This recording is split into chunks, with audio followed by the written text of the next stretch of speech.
Jeg glæder mig helt vildt til at prøve kræfter med det. Altså, det gør jeg virkelig. Det gør jeg virkelig. Jeg havde lyst til det. Og det synes jeg ikke, jeg havde prøvet før. Ikke på den klinge, som I laver det i hvert fald. Jeg har sådan meget svært ved at gøre noget, jeg har gjort før. Jeg vil gerne gøre noget, jeg ikke har gjort før. Og det kan man på en måde sige, det har jeg ikke her. Så at revyen kan da nærmest ikke være mere aktuel, end den er nu. Jeg kan faktisk ikke se andre steder, hvor at man tager verdenssituationen op, og hvor man seriøst bliver nødt til ligesom at tage det op, og man ligesom skal bearbejde det sammen og stille spørgsmål. Og så jeg håber også, at man sådan kan være lidt bideligt, samtidig med, at man griner. Der er i hvert fald meget godt stof, ikke?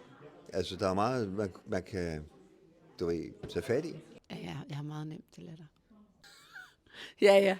Jamen altså, og jeg ved heller ikke nu, så tænker jeg også, at der er nogle ting, jeg synes, der er sjovt, som der ikke er andre folk, der synes, der er sjovt.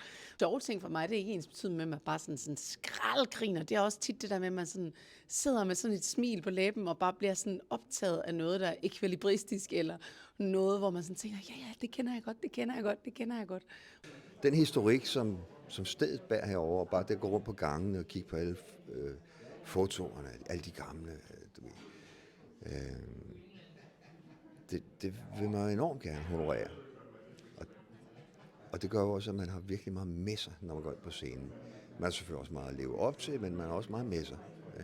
Og så må man jo bare håbe på, at man kan ligesom sådan komme, eller sådan, hægte sig på det.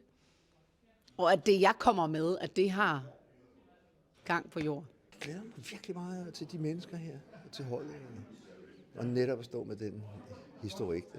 Mig og min bror, vi voksede op med de der gamle sketch, ikke? Med Dirch og Kjeld og Ry og Kås. Og vi kunne dem jo uden ad dengang. Ikke? Det var meget dannende for os i virkeligheden. Altså. Jeg er junior-rødhåret, ja. Og så er det Bodil. Vi er de 2 rødhårede. De rødhårede har sådan sindssygt meget temperament, og vi bliver pisse sure over et eller andet. Der er noget at arbejde med der. Det bliver godt.